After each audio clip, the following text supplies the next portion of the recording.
இன்னைக்கு தமிழ்நாட்டு அரசியல்ல கட்சிகள் கூட்டம் சேர்க்கறதுக்கு எவ்வளவு சிரமப்படுறாங்க பாக்குறோம்.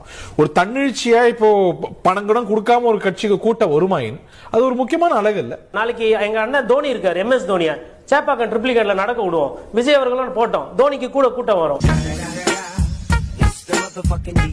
Brazil player, football player, legend பாக்குறதுக்கு 20,000 பேர் வந்தாங்க.